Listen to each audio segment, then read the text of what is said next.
Okay, and we're set. Okay, Yeah, you're gonna hear clicking on the Audacity. that's fine. So, the last time we did one of these was 400 BC, I'm pretty sure.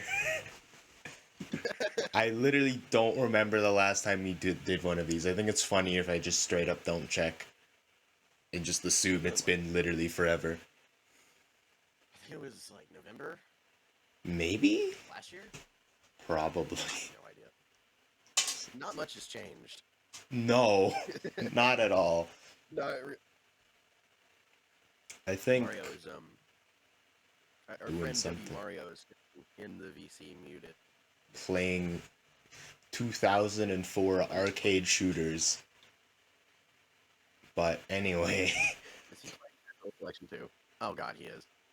yeah, but Okay, what? everybody, if you don't know what Natural Selection 2 is, I joined the Discord call one day, and Mario was playing this game, and he was literally raving about it. Like you hear that like in reviews, it's like raving. He was literally going insane over it.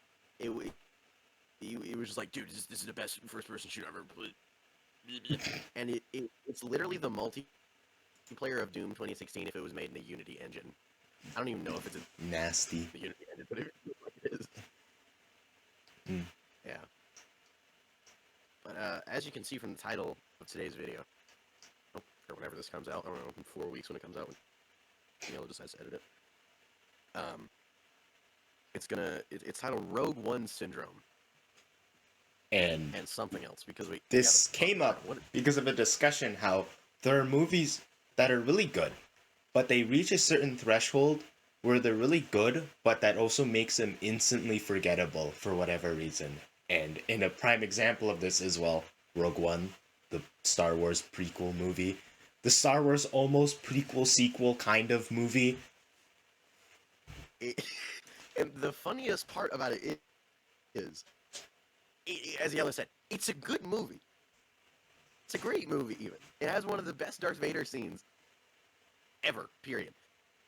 But I literally forget it exists periodically. I have Yeah. to be reminded of by Yellow saying the words Rogue One. And so we, we got to talking, and there's a few movies, and it's going to take us a while to remember them because we didn't write any of this down, Yeah.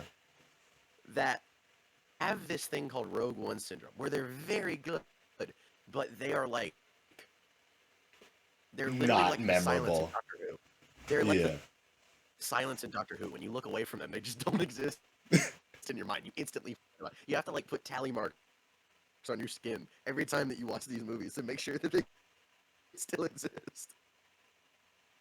And the first one is Rogue One, and I guess this is pretty self-explanatory because I'm pretty sure. Let me check my watch. 65% of this audience. That's a real fact. 65% of this audience forgot or haven't even known that Rogue One is a thing that exists. Right? Rogue Yeah. One is the prequel Star Wars movie, but it's like after the prequels. All right, it's this weird in between movie between Episode 3 and 4, where this team of they're not really rebels, right? They're just Are they, random are they people. rebels? I don't know. Yeah, they're random Star Wars people. They're random Star. Star Wars people who are like they're not even hired by the Republic. They're like told very sternly, go steal the Death Star plans, and they do it. You know, They okay. literally just do it, and the whole plot is this girl named Jin Urso, which, by the way, awful name. Owen Lars is a better name, or is it Lars Owen? What's Uncle Owen's name? I don't remember actually. Okay, that's another example. Star Wars have the least memorable character names, right? The only ones that Besides I the remember main are trilogy, but that's like cheating at that point. that's infants know that they've watched that in the womb, right? And like, oh, okay, let me try to think of some prequel character names. Jar Jar Binks, Wow. um, Boss Nass, that one really salty uh, squid-looking guy from the racing pod place. What was his No name? clue. Actually, no Sebulba? Was it clue. Sebulba? Maybe. Was it Sebulba? Probably. Skulga? Scrungo? I don't know. Scrunkly? Scrungo. Scrungly. Jinx. Um, that's a that one guy from the diner that Obi-Wan's Yeah. like somehow really good friends with. I don't know his But you name. get He's the literally just idea. a You big. can't remember Yeah, anything from that movie. I remember the cool scene where Forrest Whitaker is like, "I will stay here, take the honor of the Republic," and he like dies because the planet gets blown up by the death. That's it. I only remember Yeah. that. There's like a scene on the beach. I don't even know. Is it? Where is it? I don't know. Can you remember the name of it? No. I don't know. But yeah, Exactly. Okay, that's our point. other movies that have this, I'm thinking now, because I'm trying to think of other movies that also have this Oh, kind of phenomenon with I them. have, I got one. The Incredible Hulk. Yeah, no, yeah, yeah. It's okay. I forget that it's part of the MCU, right? This bugs me because like people remember Thor: The Dark World more than they do the Incredible Hulk. Yeah, pretty much. I remember one of the worst Marvel movies better than the Incredible Hulk, right? Yeah. The Incredible Hulk is a movie about Edward Norton who turns into the Jolly Green Giant and is hunted by the government. That's a really simple plot, right? Hmm. You would think that you can remember it. No, All I I remember don't is the remember it. one scene where they bring out the truck and then they blast him with sound waves. That's literally it. That is all I remember. Okay, I have three scenes that I remember. Three scenes. There's the um, there's the really cool not 2008 edited sequence where Bruce is like like synthesizing his own blood. I don't really know what he's doing, and I just remember that he's like learning Portuguese in the middle of it. I For remember whatever that. reason. I, I remember the Hulk out at the university because that's actually a pretty cool scene and is done pretty well. Mm. And the final fight between Abomination and the Hulk, which I only remember half of because they really tried to set up the sequel with the guy who had the huge brain. You remember that? Oh. Oh, yeah. Yeah. Dementia. Like there's this scene, right, where Mr. Blue, which I never got this. I don't know why they use code names because like I know the government's probably like searching through the. Sorry, I'm bumping my mic. Like they're probably searching through the internet for the keywords like Bruce Banner, right? They're on Bing. If if if if the guy, Professor Blue, whatever his name is, what I can't remember his name, like Mr. Blue, that's all I remember, right? Which, by the way, I find it hilarious that he only wears blue in that movie. I went back, like after we talked about it for the first time, I went back and I looked at him. He literally only wears blue. He wears no other color than like maybe a green shirt for like 4 frames, right? So he's literally Mr. Blue. And there's this scene after the bad guy, hulks out, which by the way is a cool design. That's all I have to say. Where he gets a cut above the forehead, right? Yeah. And Emil, that's his name, Emil. Fucking Abomination's blood drips onto his, and his brain starts growing, and he smiles at the camera. They tried to set up the sequel real hard, and it failed. So, Incredible Hulk is like, that's definitely the first movie that I think of when I think of Rogue One syndrome. because no one remembers it. I'm thinking of another one right now. What's the name of that movie? You'll have to forgive us. This will be a lot of the podcast. It will just be Is us. ums and ahs for like the next Uh, 30 uh, minutes. Hmm. Folks, I have dementia. Yep. Oh yeah, fucking every single one of those action movies Dwayne the Rock Johnson was in. Everyone saw them because it was like, oh my god, he's doing acting now or whatever the fuck, right? But no one remembers them. Like, I can't tell you what the The only plot of two, Rampage was at all. All I know is Big the Monkey, and that's it. the only two of those that I in any capacity remember is the Expendables. I think he was in one of those. I think, Maybe? and maybe I don't know. And Hobbs and Shaw, Because all which of those movies, funnily enough, every single movie that The Rock is in is shot the same and, like, digital coloring wise, look the same. Like, they all look the same visually and compositionally. They're all shot the same, but despite being probably directed by several different directors, they just look the same. I think that's why people forget them. you know what I think is another symptom of Rogue One syndrome? What? The going to Italy and having a car chase. I can't. I literally. I could bet you $1,000 that in every one of those movies, there's a scene in Italy and a car chase. Directors of action movies love Italy. I have no idea why, but I watched the Netflix movie. Like, I don't have Netflix, by the way. Red Notice. Mm-hmm. Um, Red Notice is a movie about Ryan Reynolds playing Nathan Drake, but like not playing Nathan Drake. I'm not kidding. He literally is written the same. Gal Gadot's in it, and she's like a thief somehow. I don't. She doesn't steal anything in the entire movie. She stands there, looks pretty, and gives exposition, right? And The Rock is like a government agent, but like not really. Because of course he is. And so, and because every movie he's got to be involved with the government somehow, right? Which I'm now thinking about it. If The Rock in those universes were to take up bodybuilding, he would have made way more money if he was like a street level cop than if he were a street level cop. But like, think about it. Every action movie in the past 5 years has something to do with Italy or a car chase, Or right? in a foreign Because country. Or like a chase through some foreign market.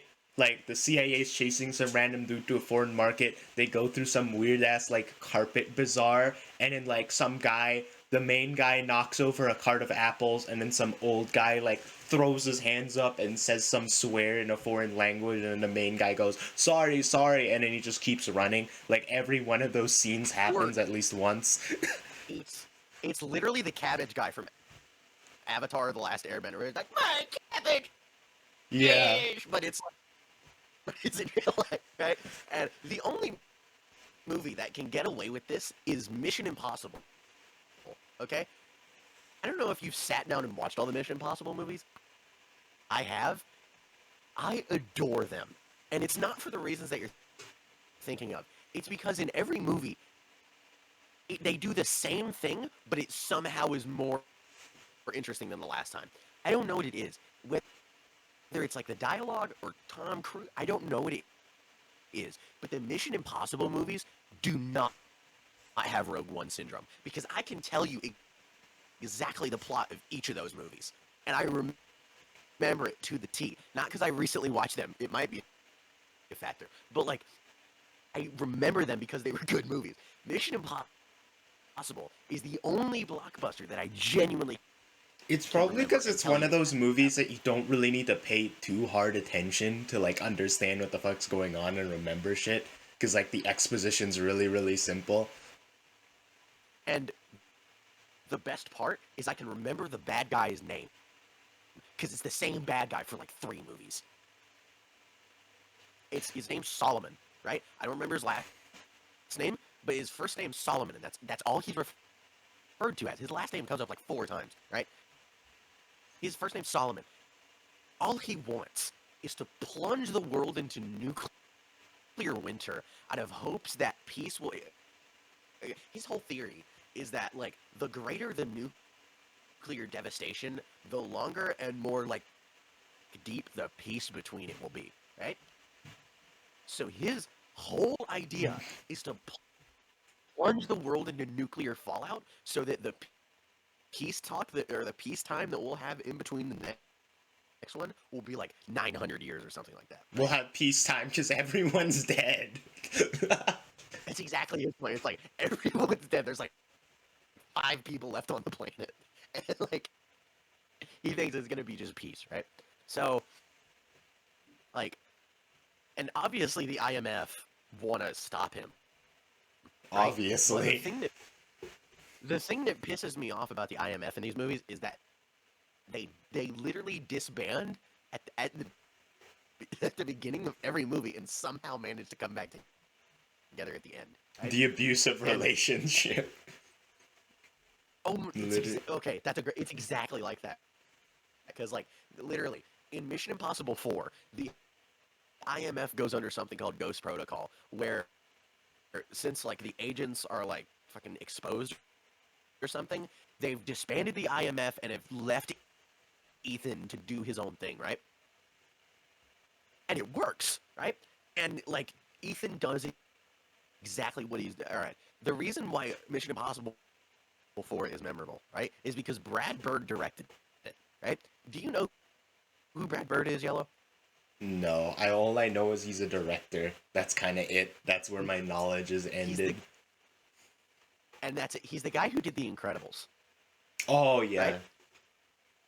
He's done like 3 movies in his lifetime, and they've been like some of the greatest movies ever. Mission Impossible 4, The Incredibles, Ratatouille, and The Iron Giant. That's it.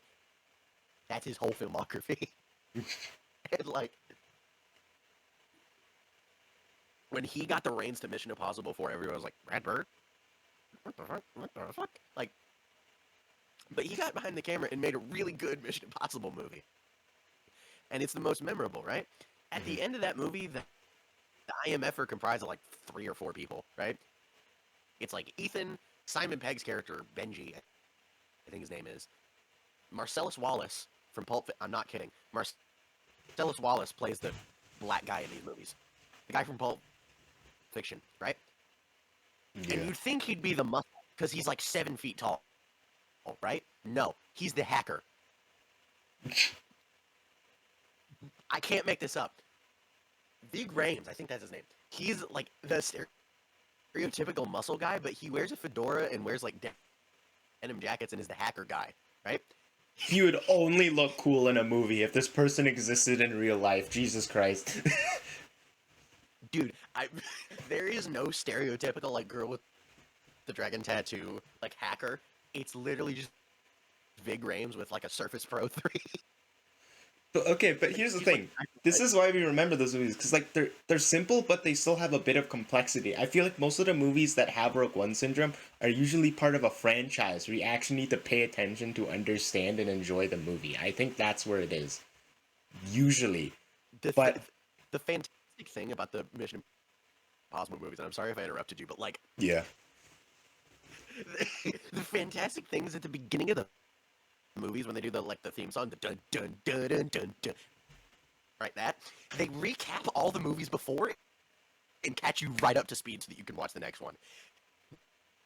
No other franchise does that, and he's worth so much. The Fast and Furious movies didn't really do it. They had like okay, another movie that I can think of that did this was the Sam Raimi Spider-Man movies. That's it. That's the only other franchise movie that I can think of that recap the last movies to catch you up to speed, right? And you don't really need to understand it, right? Because like it's usually a really grizzled, angry white guy who wants to plunge the world into nuclear fallout, and Ethan is the guy who has to like jump off a cliff, catch a plane, and then bum roll into a cannon, and then shoot out and grab the briefcase. That's his whole role. His role is to look pretty, say cool one-liners, and save the day. But like, you're exactly right when it comes to complexity, right? because the Mission Impossible movies seem like really dumbed down, like kindergarten baby movies. But no, there's this fantastic moment in, I think, Mission Impossible 6, I think, where Ethan is at the table and Benji is taken hostage. He's got like a bomb around his chest, right? As you do. And like usually in a movie, it's like, oh, he's gonna set off the bomb. The whole plot of the movie hinges on this list of like IMF operatives. That's all you need to understand. And this list is extremely important, right? And the nuclear codes, these two things are very important. Ethan destroys them and memorizes them.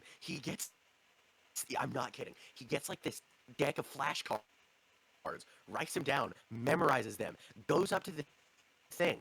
And in these movies, there's like this eyepiece that they wear that they can like see what the guy is seeing and hear what he's hearing, right? Yeah. Which is a really good plot device. And so Ethan sits in front of him and is like, if you kill me, you lose everything. Let him go or you're gay. Like, he literally, like, gets him into a standoff.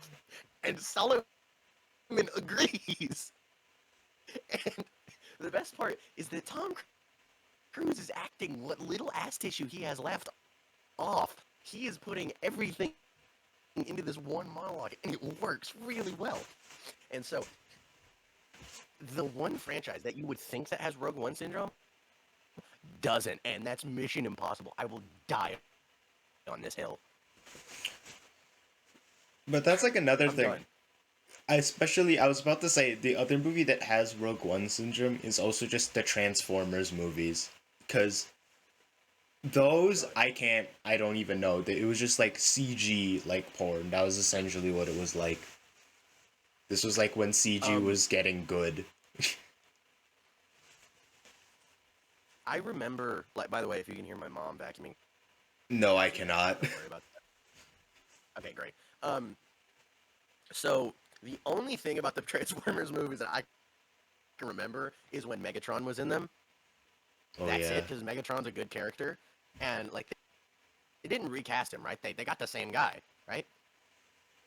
And so when Megatron is being, I realize this now. I've just had an epiphany. Yellow. Optimus Prime and Megatron are just the Batman animated series and the Joker. Like those characters. Yeah, but robot. Robots. No, think about it. Because like Batman, we're gonna analogize it. All right. So whenever I say Batman, imagine Optimus Prime. And whenever I say Joker, imagine Megatron. Right? Batman has a group of colorful characters that all have their own interests, wants, and needs, and are their The own Justice developed League. that fight crime in their own specific way with their own team, right? He leads a charge against the bad guy who has a colorful team of goons who happen to have really advanced technology who go after the hero in an attempt to prove a point that the main hero is a doofus and that he shouldn't be the leader of that team. Did I not just describe? Yeah, but literally the entire plot of the Transformers movies, because this came at like the perfect time, right before the end of the era where movies had to start actually being good and properly like advanced narratively, and also at the height when CG was starting to get good. So the movie only did well because it was such a massive spectacle at the time. But those movies are so fucking weird because literally the entire plot of those movies is this is what would happen if Big Robot was real. Like literally. They tried to take the Avengers or the Captain America Civil War approach to Transformers, and it didn't work out. Which, by the way, I want to talk about Captain America Civil War for a second. May I? Yeah. Also, Okay, don't Captain remember America what Civil happened War. in those movies. I only remember the end of that movie. That was it. Okay. This is the one Marvel movie that has anti-Rogue One syndrome. There's a new genre of movie now. Anti-Rogue One syndrome. It stays in the brain. Memories these are movies so memorable that you literally couldn't forget about them if you had Winter Soldier training. These are the Winter Soldier movies. All right? We're calling them the Winter Soldier movies, right? There's a new term, new vocabulary. Add this to the dictionary, right? So Captain America Civil War is the one movie that I can recite beat for beat from memory because of just how, like, let me think. Like, I'm trying to think of the right word. Goofy. How goofy it is, right? Because, like, the Russo brothers took a very serious, grounded approach to this, and it ended up being more comic booky than Infinity War, okay? Infinity War feels like a Mission Impossible movie without Ethan Hunt, which, by the way, in this scenario, Robert Downey Jr. as Iron Man is Ethan Hunt. Tony Stark is Ethan Hunt, right? Okay, but now that you're like, Thanos... talking about the movie, I'm starting to actually just remember everything about it. But yeah. Okay. So for the audience who don't remember Civil War, we'll go through it in like 5 minutes. All right, we'll go beat for beat, right? So at the beginning of the movie, there's this really cool scene with Captain America and his mini Avengers. I'm calling them the mini Avengers because it's basically what they are. Has Falcon, Black Widow, Scarlet Witch, Captain America, and I think that's it. I think it's just the four. I think it's just those four. And so they go in to stop a domestic, or not domestic, to stop a terrorist, Crossbones, who was the guy in Captain America the Winter Soldier who got a building dropped on him, who's Crossbones, right? Crossbones has a fight with Captain America. He's like, I've been waiting a long time for this, right? And he's got a bomb strapped to his chest, and he blows himself up. Scarlet Witch throws him into a building and kills a lot of people. Scarlet Witch is an idiot in this movie. I really don't like Scarlet Witch as a character, and I'm going to get to that eventually, but hold on. So, Scarlet Witch is placed under... She's pretty much grounded by Iron. Grounded? She literally... He tells her to stay in her room, and she pretty much does for the whole movie until the plot needs her, right? So she's locked in the Avengers facility with Vision. And Tony Stark brings up a really good point, where Captain America is like, you trapped her in the Avengers facility. And he's like, the place has 3 pools in a screening room. It is like the epitome of like where I want to be locked up, right? It is a great place to be. Okay, so anyways, so later on, the government pretty much, or Agent Ross. Oh my god, oh my god, they have the same name. Agent Ross from Red Dead Redemption 2. Okay, hold on. So Ross calls all of the Avengers pretty much, except for Hulk and Thor, and it's like, I am just the guy reading this off, but like the government wants you to put yourself under regulation because you're killing too many innocent people and causing too much damage, right? Which, in the first place, they should have realized that this was going to happen. The Hulk exists. Yeah. If you're going to put him in the good guy's position, buildings are going to die anyway. So half of the team does want to sign the Sokovia Accords, and half of them doesn't, right? And the whole plot of the movie hinges on this, right? And so Black Panther's dad goes to the signing of the Sokovia Accords at the UN. He dies, causes this big issue with Black Panther, right? Which T'Challa, he goes after Bucky, and Captain America's like, no, it wasn't him, and he protects him because of course he has to. And so he pretty much escorts him out of there while Black Panther is chasing after him with like complete malicious intent. And Captain America and Bucky have this bromance the whole movie, and they try to run away from Iron Man. That's the whole plot of the movie, which Iron Man is definitely in the right in this movie. There is nobody on this planet that can convince me that Captain America was in the right when he decided to go against the government bill that was definitely going to get signed one way or another, right? And so all the bill was going to do, right? They weren't going to be like handing their asses over to the government. It literally was just like, they need to get an approval seal from the UN to go fight somewhere, right? If they wanted to fight somewhere, literally all they had to do was ask the UN, pretty please, and they would have been like, okay, and then they would have fought, right? And So considering how weak Earth was at the time without the Avengers, I'm pretty sure they would like agree like 96% of the time anyway. I will never forget the moment in the original Avengers movie where this one NYPD cop tried to fire at the Leviathan portal. he took his Glock 17 out and pointed at this huge spaceport and was like, "I'll get it," and unloaded his entire magazine into it. That describes the American people to a T. If we can't point a gun at it, what's the point? Right? Why live? So, why live if we can't point guns at things, right? This is a horrible time to bring that up because of what just happened in Texas. We're not going to talk about that. Let's move on from that, right? So, Civil War. Was I talking about Civil War? Yeah. Yes. Civil War, right? We're talking about this. So after Captain America breaks Bucky, a fugitive of the world, pretty much out of a prison, which was specially designed to hold him, after he pretty much breaks him out, goes on the run to slap him on the wrist and say, "Don't do that again," right? And Iron Man, still in the right, goes after him to try and talk him out of it, right? And so Zemo, the bad guy, which is the only memorable bad guy in all of Marvel who doesn't die immediately, his whole thing is because his family died in the Sokovia explosion, right? That big thing in Avengers Age of Ultron, right? He has no purpose in life. He doesn't want to go back to work, so he's like, okay, why don't I just kill the Avengers, lol? And he does it, and it works. Almost, kind of, sort of. No, not kind of. It does, because the Avengers break up. Like, completely. He kills the Avengers until Thanos, a purple alien who wants to kill the universe. F of it, anyways. Excuse me. Until literal Satan with a glove comes out and has to bring them back together, which, by the way, the Avengers didn't form back up in Infinity War. They did not form back up. They were split in 4 different groups, pretty much. In Civil War, right?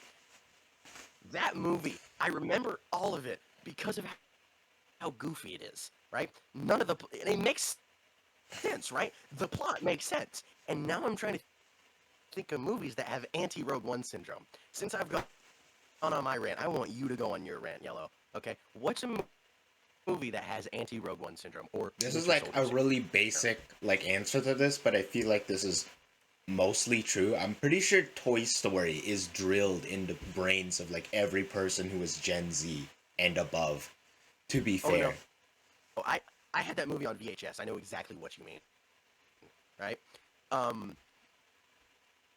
Toy Story for me was like the first kids movie that made me like confused. No, yeah, I'm being completely serious because like most kids movies I could pretty much follow, and I didn't watch a lot of kids movies when I was a kid, right? But the Disney movies that I did watch, Toy Story was one of them. I didn't really understand it because of just how like adult the story really is. emotionally complex. I know it's the first, well, not first, but like it's one of the only truly emotionally complex Disney movies that like an adult can cry at. Which when I watched Toy Story 4, I did bawl like a baby. Not kidding. So like, Toy Story is definitely drilled into my brain for not the reasons that you're thinking of. It's more like like it confused me, and so I got more interested, type of thing, right? It lured me in, you know. Ugh. So Toy Story is there. That's completely memorable. Mm-hmm. Captain America Civil War. Oh my god. Okay, it's a given, right? But like Star Wars. Yeah. The funny thing is, even people who haven't seen a single Star Wars movie know like scene for scene what the plot of Star Wars is. It's literally the hero's journey diagram, but like with space wizards. That's it. It's like procedural like asbestos exposure. Like people, even if they don't are into Star Wars, like throughout their life they will be like bit by bit exposed to Star Wars to where they just know like practically what the entire movie is like without even watching or engaging with Star Wars a single bit. I am appalled that you just said procedural asbestos exposure. What? Explain to me what that is. I am Cause so okay, confused. asbestos is like a chemical that's like really bad and shit. It's like on the like I house. played It's in Portal like 2. house. Yeah. I played Portal 2, okay? Okay. But I got like it. it's just one of those things, like even if you're not like an active Star Wars fan and watch Star Wars movies, inevitably you'll just know what Star Wars is and like nearly everything about it, like the ground level, without even trying. A good example of this is that my great grandmother could recite the plot of Star Wars. Yeah. My great grandmother had like every disease ever, Oh. right? She was just a husk, right? But I asked her one time, "Hey, Grandmommy, have you seen Star Wars?" And she just looked at me and went, "Yeah, I love Star Wars." And I like that was a shock to me. I was like, "What?" I was like, "You've seen Star Wars?" She was like, "Yeah, I watched it in the movies." I'm like, I just forgot that Star Wars was like the first blockbuster that everybody and their mother literally have seen. And so like Star Wars, the thing about Star Wars is it's not so much that they can recite the plot; it's that they can recite the characters' names. That's the weird part, right? Like some random like Tibetan monk who lives in the mountains and is 118 years old on Google Images, and he's like, "That's Jango Fett, my favorite Star Wars character." And it's like that is oh my god. And he's like, "Oh, what's the character's name?" And you're like smiling and trying to get him. It's like, "Oh no, that's Qui-Gon Jinn." And so like the Star Wars characters, it's the opposite. Okay, we were making this point earlier with the Winter Soldier movies, right? I can recite the plot of Mission Impossible, but I can't recite the names of the characters, right? All of It's them the are just opposite with white guy, evil white guy, and pretty white woman. Those are like the three categories. and then in the prequel, it's like New Zealand guy, angry Asian guy, and white guy. That's pretty much You it. could supplement that with the cast of fucking Fast and Furious. That's how like serialized it is. Dude, Fast and Furious is like it's literally an episode of GI Joe back in the day. Because like I watched the original GI Joe series. I cannot tell you for the life of me the name of any of the characters, right? All I remember is Snake Eyes because he was the ninja and there were action figures of him everywhere. That was it. There's Snake Eyes, Cobra Commander, and hold on. There's this one GI Joe character. No. I have to go on a tangent. Hello, entertain the audience while I do this. I need to think about something. G.I. Joe. I fucking. I cannot like discern what happens in G.I. Joe. I do not. I have not a clue. It's like Okay, I know military guys that do military things. Okay, before I answer my own question, I have a question for you. Hello. Yeah. What is the greatest name in the history of fiction for a character? What is the best name ever? Hmm. I know the answer to this question. Okay. Go on. I know. I want to see if you do. What's your answer? I feel like this sounds super basic, but I feel like Darth Vader, considering the time that this movie even existed, is the rawest name for a villain, I feel like, for the most part. It it literally means dark father or evil father. Yeah. No one put that two and two together until Empire Strikes Back came out. Okay, but I know the answer to the question, and it is G.I. Joe. Okay? Okay. His name is Nemesis Enforcer. I'm not kidding you. His legitimate name is Nemesis Enforcer. He has knives for elbows. What? This feels like All I the. tell you. This feels like an act. This feels like the name of an action figure you'd find at a Goodwill. He literally has wings, knives for elbows, and is like the most badass of one of the fucking characters. Which, by the way, one of the names of the characters in GI Joe is Sergeant Slaughter. Sergeant I'm Slaughter. not making that up. Okay, I've mentioned this before, but there are certain shows that feel like fake, exaggerated tropes of shows that a character in a cartoon or movie would be watching in the background. You know what I mean? Oh yeah, we were talking about this last night with Aeon Flux, which, by the way, audience, if you have not seen any of Aeon Flux, it's this MTV animated show, which I have the DVD of right here. And if I No one's gonna. if No I one turn can it- describe it to you. By the way, you are gonna have to literally watch it. It's literally impossible to describe. yeah, this is what we were talking about last night, which gave us the idea to do a podcast. It's movies and TV shows that are not describable. Like, I can't explain to you the plot or the characters of anything. You have to watch it, right? One of the movies is The Girl with the Dragon Tattoo, but the one I'm thinking of is Aeon Flux. Aeon Flux is like, you know when you have a dream, and it's like one of the dreams that you wake up sweating, but like in a very good way, right? Yeah. It's like you wake up and it's like, dude, that was a badass dream. Aeon Flux is like that, but a guy like went to the drawing board and started draw. That's it. That is literally it. Aeon Flux. You know, let me read the back of the cover right now. Are you ready for this, Yellow? Oh no. Leather-bound and lethal, Aeon Flux, secret agent and saboteur, engages in a never-ending battle of wills with her nemesis/love, Trevor Goodchild.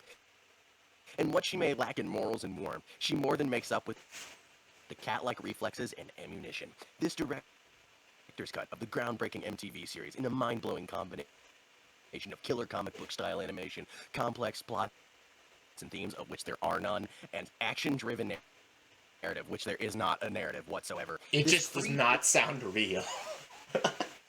This three-disc set includes 10 digitally remastered episodes, and the original MTV short. Aeon Flux does not skate the edge. She is that. What? And she will prevail, even if it kills her. Over and over again. Bruh. Aeon Flux is the epitome of a fever dream, and we say that jokingly, but I'm being 100% serious. I watched 3 episodes of the 10, and I legitimately cannot describe to you anything that happened because of just how insane it is. First off, Aeon literally wears like skimpy leather that covers her literal essentials and nothing else. I am not kidding. It's like strips of leather that cover everything. She's wearing That's shoestrings, essentially. Oh no, that's a perfect way to describe. It's like the leather suspenders from Red Dead Redemption 2, but like that's her whole clothing items, right?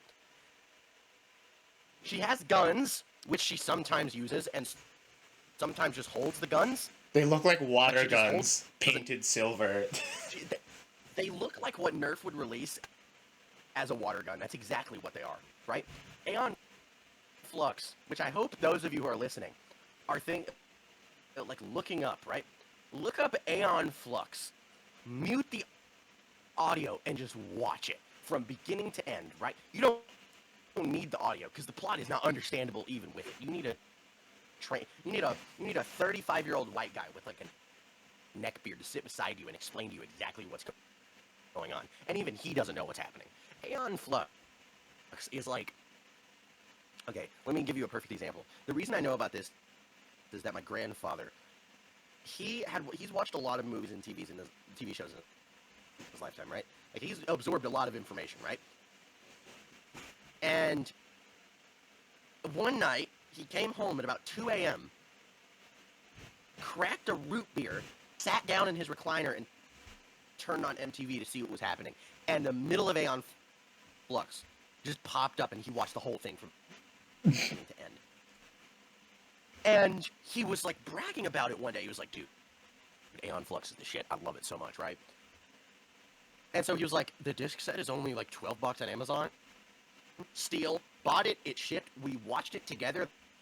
The first 2 episodes. Stopped. He looked at me and went, "I don't remember it being this god awful." And then we never opened it back He up again. probably was Right. just so tired that he didn't even know what happened. It was. And I asked him, "Do you think you were just tired?" He was like, "Dude, I don't know what I was on when I was watching that. I had to be on some serious LSD to enjoy that." Someone spiked his root beer. He got the goddamn psycho from. But in extension of that, they're just movies that I can't believe are real. Like, for the longest time, I thought the Spy Kids movies weren't real. I thought that was just my child brain having some weird dream that I just so happened to remember thoroughly. Until, like, I actually saw Spy Kids stuff on the internet, and it was like, wait, that wasn't a dream. That was actually some stupid shit that happened. Dude, do you know what happened with me like that? Because like Spy Kids is your fever dream, right? You know Yeah. what I didn't know was real? What? There was this show on Disney XD back in the day, and I can't for the life of me remember the name of it. I think it was like Aaron Stone or something like that. Aaron right? Stone. And he was like a cyborg, right? And he fought crime for no reason. And he had this butler that was a robot that would dismantle himself every episode for no reason. And he'd go around fighting crime. Let me look up the name of this. Oh my god, I got the name exactly right. It's called Aaron Stone. It was a legitimate show? Oh my, okay, let me just send you the image of this, just to show you. It wasn't some about. schizo apparition. It was. It was real. Hold on, let me put it in no mic. That's Aaron Stone. This feels like it's Photoshop. It just does not feel real. This feels like So some the out bald of guy- context stock photo. So the bald guy is his like butler. Okay, let me read the let me read the Oh my the- god. let me read the description, right? Charlie Landers is a whiz at the online video game Hero Rising. In fact, he and his online avatar, Aaron Stone, hold its highest rank. But Charlie's life is thrown into chaos when reclusive billionaire T. Abner Hall, the creator of the game, asks Charlie to use his avatar to become a real-life crime fighter. What? His tactical assisting neo-human, Stan, Charlie as Aaron Stone rights wrongs committed around the world by the Omega Defiance. What did I just read? The Omega Defiance? That's like some Elden Ring shit. What? This ran for 2 seasons. That's like 20-ish episodes. 5 total episodes. It ran from February 13th, 2009 to August 31st, 2010. It was up for a year. What the fuck? Oh my god. The Omega Defiance is that that is too raw of a name for a fucking Disney show. I am in awe that this exists. Like, this is my Spy Kids, right? Because I remember watching this every day getting home from school. Every day, right? Excuse me. And I remember it being hard as fuck. I remember it being like the pinnacle of television back in the day, right? All I remember is that the butler was a cyborg. That's it. I don't know if I have anything else to say. That took all of my energy out of me. Do I have any more like energy to continue this? We're almost reaching an hour, so I feel like by an hour that's when we'll cut it off. I didn't think Aaron Stone was real, but it do. It real. I'm in awe. This is me having an existential crisis. Right? I didn't think this was real, right? But it so do. It do go down. It do go down. It is. Oh God. Okay. How do we move on from this? Yellow, you pick up the topic. I need to. Okay. There were so many weird Disney shows. Remember when Disney had like two like TV networks, or it was one? I don't know.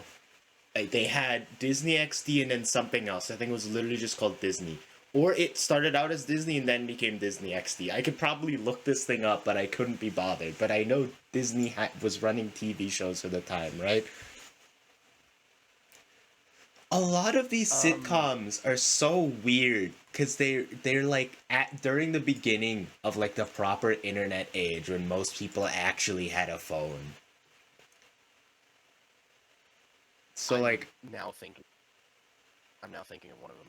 so a lot of them were just like, what if video game real? What if gamer good to serve government?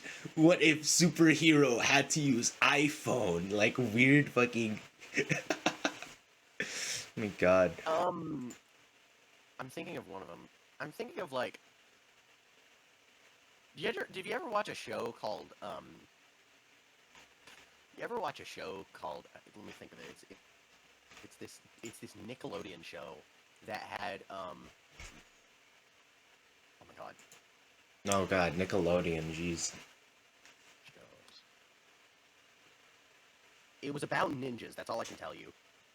That does not narrow it down. There were several shows about ninjas, I'm guessing. There The had guy to who be. played I'm trying to think of it. Let me find it. It was about ninjas. That's all I can remember. It's about ninjas. Like they were they were led by the guy who plays Poe's dad in what's his name? Fucking Kung Fu Panda, right? Oh, That guy. I'm trying to think of it. Legends of the Hidden Temple, which by the way, that's the same guy who did it's fucking D. Bradley Baker. Nickelodeon shows about ninjas. Trying to think of Super Ninjas. I'm not kidding you. it's called Super Ninjas. Supa, S-U-P-A-H Ninjas. You're not gonna like genuinely believe me when I tell you the name of the main character. Okay. This sounds like a fake Asian name in an Oh action no. movie. Oh no. Fukunaga.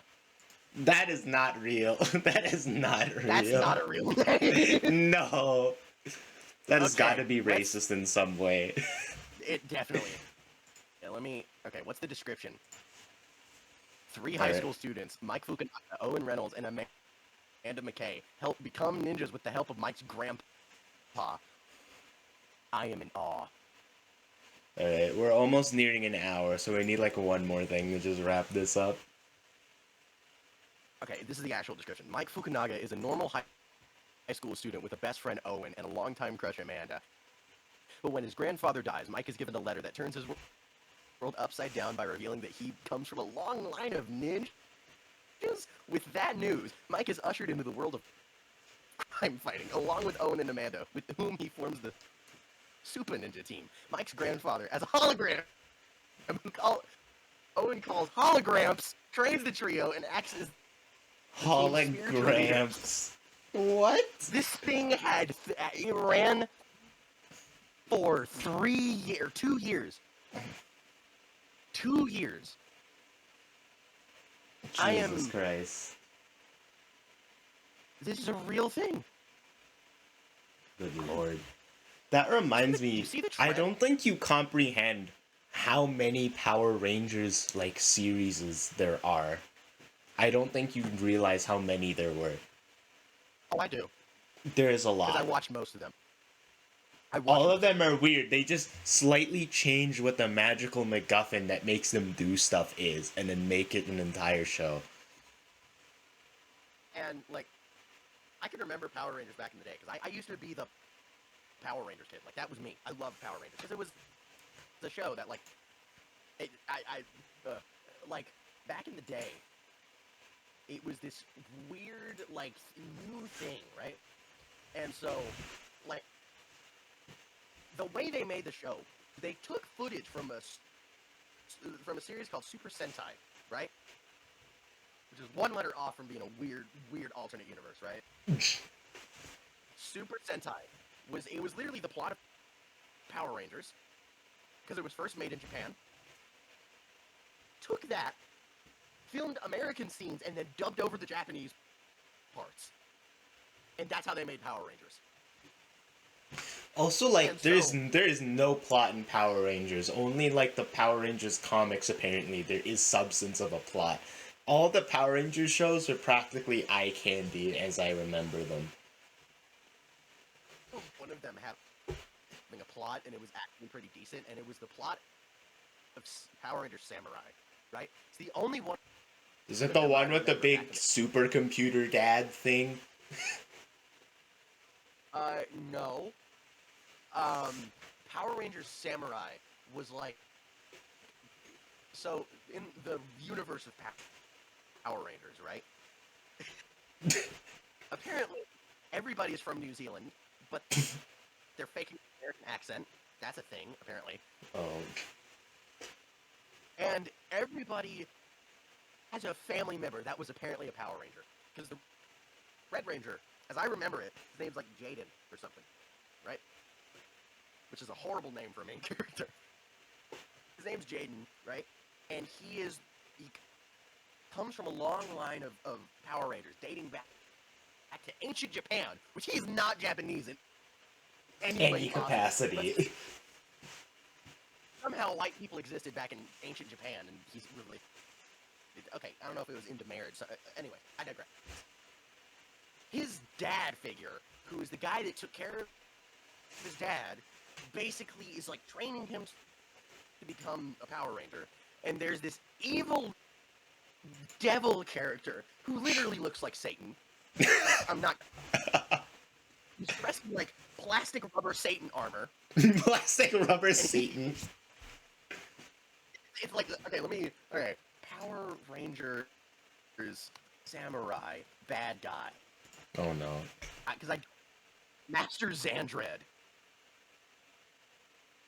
This is a real ass character, and his design is like unnecessarily raw. Let me go to No Mike. Let me show you this hunk of a man. Right? They're gonna have to look this up on Google themselves. I genuinely hope everybody in this podcast What goes and watches. What the fuck? It is unnecessarily terrifying. His design is unnecessarily hard, right? And he's genuinely terrifying, right? And like he has his goofy, plucky side characters, right? But like, there's this one character who, I am not shitting you, is just Deathstroke for Power Rangers. Let me elaborate real quick. This is the last thing I'll talk about. There's this guy who is a human who can transform into one of the monsters, right? He has a monster form, right? This sounds like a fan fiction already. Looks exactly like Deathstroke, and his only motivation is to kick the shit out of the main character because he wants a good fight. That is literally the plot of Deathstroke's motivation in every Batman story, right? So he shows up from time to time and is introduced with this badass theme music and slow motion walk. He has glowing yellow eyes and a sword, and he pretty much kills the main character over and over again and is revived, right?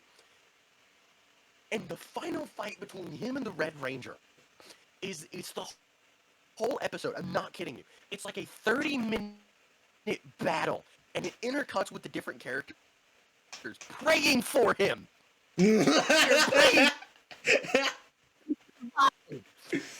And the Red Ranger somehow survives a fight with literally God Tactical Satan, right? They all That's a look like a different cool version band name. God Tactical Scene.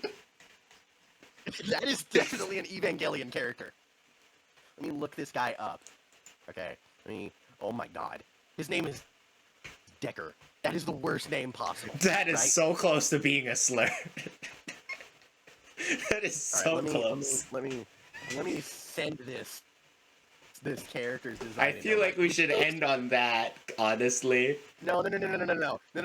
We have to look at him. I This want to looks hear like your reaction. this looks like an anatomy poster you'd see in high school, but an actual character. Like, he's literally the most evil POS ever, and his only motivation is the good fight. And that's exactly where I want to leave it. Because this is a show that is meant to be experienced while high, like inordinately high and or drunk. And you need to binge watch it from beginning to end. Because the second season of this is somehow even cooler than the first one. It's the only Power Ranger show that I ever enjoyed. Because they somehow get this plot point set in actual Japan, where Jaden has to go through a ritual to become more powerful to fight. It's like a satanic ritual. How did they expect kids to comprehend this? I don't know, but it's somehow so friggin' cool. He goes through this satanic ritual where he's like sacrificed, and he emerges as a more powerful version of the main character. That's where I'm gonna leave, because I can't illustrate this any further. Okay. I'm ending the recording here. Thank you for watching. Okay, let's pause so we can sync up our pauses, so I don't need to sync it up in editing. So just count down and then we'll stop our recordings. 3, 2, 1.